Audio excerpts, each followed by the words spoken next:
All right, guys, if you want to find out how you can generate electricity with a solar panel in your house, super easy. I'm talking under 1 minute. I'm not going to make any cuts. We're going to set this thing up and I'm going to show you that you can make your own electricity. Let's do it. So of course the solar panels are important here. This is a Rogue RV 200 watt panel. These are some of the best panels at the most affordable price.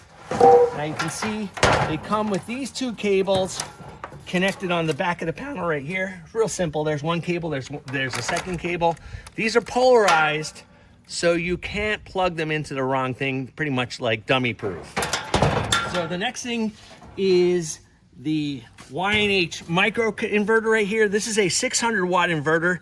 It takes two panels, one on this side, one on this side. You can connect them together in series. We're not going to do that here today, but if you have multiple ones, you can connect the input here and the output goes on this side. So today, the output that's included with this inverter is right here. Let's plug that in real easy like that. These are waterproof connections. Okay, and on this end, check this out. It's got a standard household US 110 power plug on it. So now let's get the feeds from the solar panel right here. As I said, they are keyed, so you can't put them in the wrong side. So this goes on this side like this. You got to push it a little bit at the end. They're waterproof, so to get that gasket seated. And here's the other one that goes in like this. Okay, you can see now my inverter sees power from the solar panel. It's a red light, meaning we're not getting anything. You've got a little LCD display over here, nothing over there. So let's plug in. This is a connection with an extension cord to my house. Let's plug that in, guys.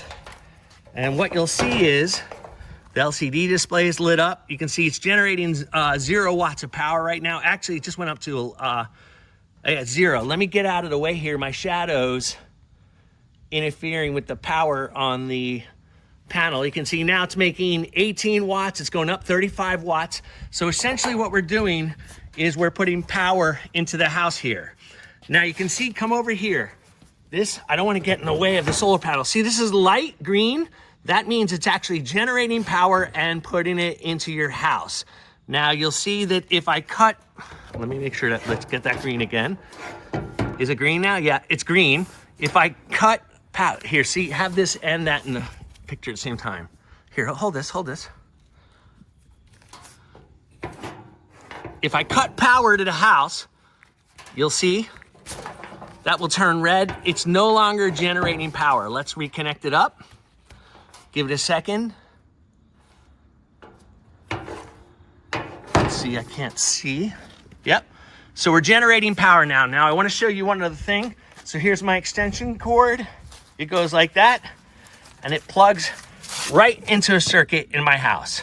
All right, guys, it is the wrap up. Here's the deal. So I know some of you are thinking, how in the world is this possible and how is it safe? So here's the deal. This micro inverter will only work if it detects power on your grid, meaning incoming power to your house. If that stops, this thing turns off. The reason why is you don't want to backfeed electricity on that power grid so that the electrical guys working on those poles and stuff like that are safe. So that's the deal here. Also keep in mind these systems are only capable of generating up to 1,200 watts of power, which is going to supplement, but for most houses you're going to need more than that. So the other thing you're going to have to keep in mind is you're going to have a two-way power meter on your house. The reason for that is if you over generate power, the power company will actually pay you for the extra power you create. So a two-way meter is important. And lastly, and this is most important, listen up guys, you're going to want to make sure you check your local regulations on this kind of equipment. Make sure it's safe for you to install.